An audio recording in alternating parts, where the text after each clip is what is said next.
हर हर महादेव। श्री शिव महापुराण रुद्र संहिता तृतीय पार्वती खंड अध्याय 39।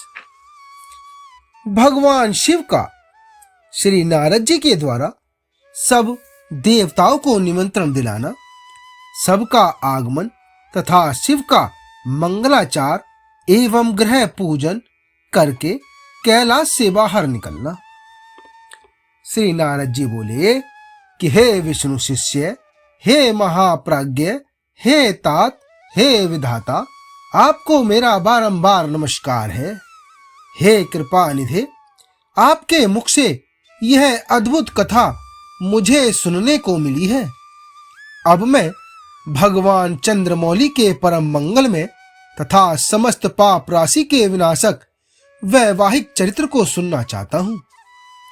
मंगल पत्रिका पाकर महादेव जी ने क्या किया, परमात्मा शंकर की वह दिव्य कथा आप मुझे सुनाइए।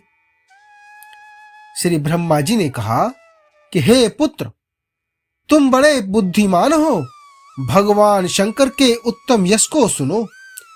मंगल पत्रिका का पाकर भगवान शंकर ने जो कुछ किया वह मैं तुम्हें बताता हूं। भगवान शिव उस मंगल पत्रिका को प्रसन्नता पूर्वक हाथ में लेकर हृदय में बड़े हर्ष का अनुभव करते हुए मुस्कुराने लगे। फिर उन भगवान ने उसे लाने वालों का सम्मान किया, उसे वाचकर विधि पूर्वक स्वीकार किया। हिमाचल के यहां से आए हुए लोगों को बड़े आदर सम्मान के साथ विदा किया।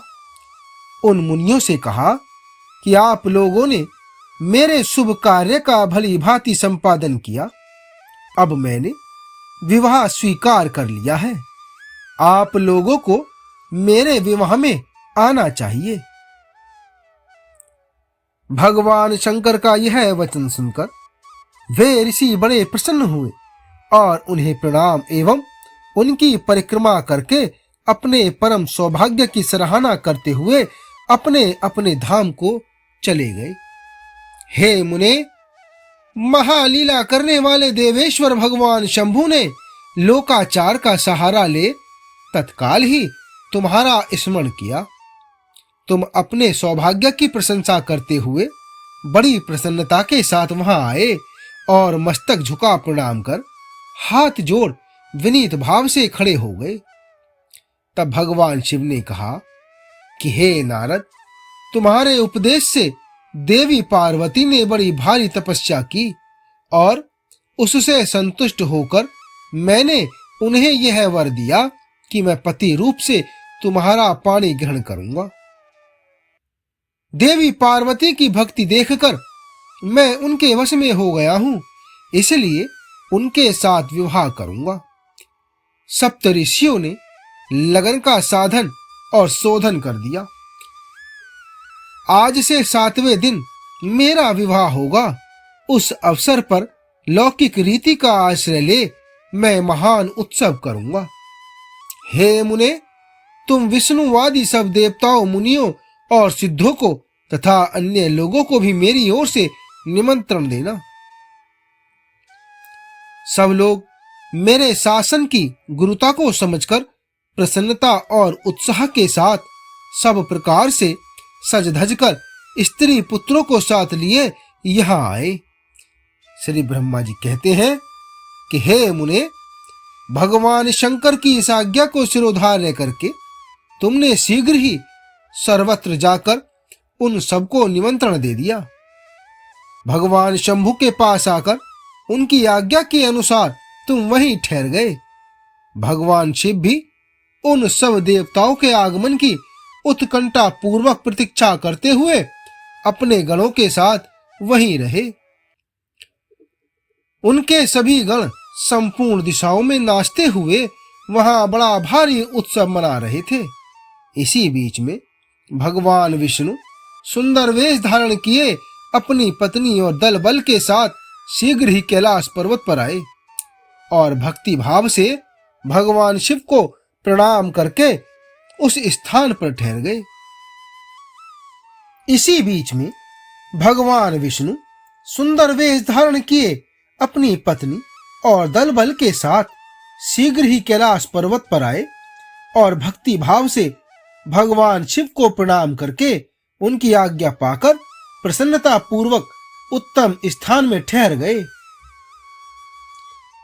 इसी प्रकार मैं अपने गणों के साथ स्वतंत्रता पूर्वक शीघ्र ही कैलाश गया और भगवान शंभु को प्रणाम करके अपने सेवकों सहित सानंद वहां ठहरा।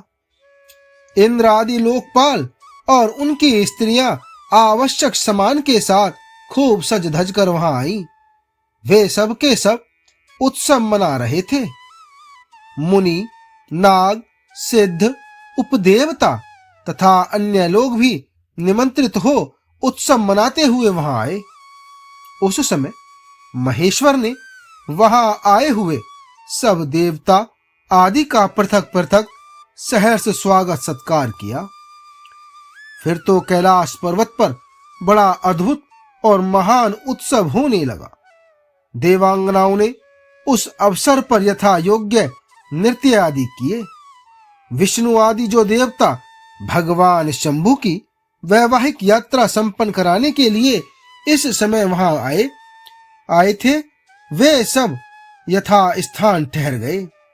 भगवान शिव की आज्ञा पाकर सब लोग उनके प्रत्येक कार्य को अपने ही कार्य समझकर नियंत्रित रूप से करने लगे और इसे शिव की सेवा मानने लगे। उस समय सातों मातृकाएं वहां बड़ी प्रसन्नता के साथ शिव को यथा योग्य आभूषण पहनाने लगी। हे मुनि श्रेष्ठ, परमेश्वर भगवान शिव का जो स्वाभाविक वेश था वही उनकी इच्छा से उनके लिए आभूषण की सामग्री बन गया। उस समय चंद्रमा स्वयं उनके मुकुट के स्थान पर जा विराजे। उनका जो सुंदर ललाटवर्ती तीसरा नेत्र था वही शुभ तिलक बन गया। हे मुने, कानों के आभूषणों के रूप में जो दो सर्प बताए गए हैं वे नाना प्रकार के रत्नों से युक्त दो कुंडल बन गए। अन्य अन्य अंगों में स्थित सर्प उन अंगों के अति रमणीय नाना रत्नमय आभूषण हो गए। उनके शरीर में जो भस्म लगा हुआ था वही चंदन आदि का अंगराग बन गया और उनके जो गज चर्म आदि परिधान थे वे सुंदर दिव्य दुकूल बन गए। इस प्रकार उनका रूप इतना सुंदर हो गया कि उसका वर्णन करना कठिन है। वे साक्षात ईश्वर तो थे ही, उन्होंने पूरा पूरा ऐश्वर्य प्राप्त कर लिया। समस्त देवता, यक्ष, दानव, नाग, पक्षी, अप्सरा और महर्षिगण मिलकर भगवान शिव के समीप गए और महान उत्सव मनाते हुए प्रसन्नता पूर्वक उनसे बोले कि हे महादेव, हे महेश्वर, अब आप महादेवी गिरिजा को ब्याह लाने के लिए हम लोगों के साथ चलिए हम पर कृपा कीजिए। विज्ञान से प्रसन्न हृदय वाले भगवान विष्णु ने भगवान शंकर को भक्ति भाव से प्रणाम करके प्रस्ताव के अनुरूप ही बात कही। भगवान विष्णु बोले कि हे शरणागत वत्सल, हे देवदेव, हे महादेव, हे प्रभु, आप अपने भक्त जनों का कार्य सिद्ध करने वाले हैं, अतः मेरा एक निवेदन सुनिए। कल्याणकारी शंभु, आप ग्रह सूत्रोक्त विधि के अनुसार गिरिराज कुमारी देवी पार्वती जी के साथ अपने विवाह का कार्य कराइए। हे हर, आपके द्वारा विवाह की विधि का संपादन होने पर वही लोक में सर्वत्र विख्यात हो जाएगी। अतः हे नाथ, आप कुल धर्म के अनुसार प्रेम पूर्वक मंडप स्थापन और नांदी मुख श्राद्ध कराइए तथा लोक में अपने यश का विस्तार कीजिए। श्री ब्रह्मा जी कहते हैं कि हे नारद, भगवान विष्णु के ऐसा कहने पर लोकाचार परायण परमेश्वर शंभु ने विधि पूर्वक सब कार्य किया। उन्होंने सारा अभ्युदयिक कार्य कराने के लिए मुझको ही अधिकार दे दिया था। वहां मुनियों को साथ ले मैंने आदर और प्रसन्नता के साथ वह सब कार्य संपन्न किया। हे महामुने, उस समय कश्यप, अत्रि, वशिष्ठ, गौतम, भागुरी, गुरु, कण्व, बृहस्पति, शक्ति, जमदग्नि, पराशर, मार्कंडेय, शिलापाक, अरुणपाल, अकृतश्रम, अगस्त्य, च्यवन, गर्ग, शिलाद, दधीचि, उपमन्यु, भारद्वाज, कृतवर्ण, पिप्लाद, कुशिक, कौत्स तथा शिष्यों सहित व्यास, ये और दूसरे बहुत से ऋषि जो भगवान शिव के समीप आए थे, मेरी प्रेरणा से विधि पूर्वक वहां आभ्युदयिक कर्म कराने लगे।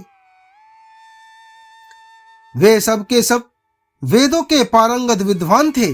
वेदोक्त विधि से वैवाहिक मंगलाचार करके ऋग्वेद, यजुर्वेद और सामदेव के विविध उत्तम सूक्तों द्वारा महेश्वर की रक्षा करने लगे। उन सब ऋषियों ने बड़ी प्रसन्नता के साथ बहुत से मंगल कार्य कराए।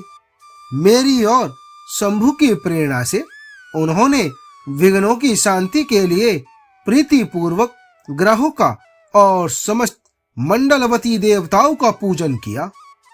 वह सब लौकिक वैदिक कर्म यथोचित रीति से करके भगवान शिव बहुत संतुष्ट हुए और उन्होंने प्रसन्नता पूर्वक ब्राह्मणों को प्रणाम किया। वे सर्वेश्वर महादेव देवताओं और ब्राह्मणों को आगे करके उस गिरि श्रेष्ठ कैलाश से हर्ष पूर्वक निकले। कैलाश से बाहर जाकर देवताओं और ब्राह्मणों के साथ भगवान शंभु, जो नाना प्रकार की लीलाएं करने वाले हैं, सानंद खड़े हो गए। उस समय वहां महेश्वर के संतोष के लिए देवता आदि ने मिलकर बहुत बड़ा उत्सव मनाया। बाजे बजे तथा गान और नृत्य हुआ। आगे का अध्याय 40 में। हर हर महादेव।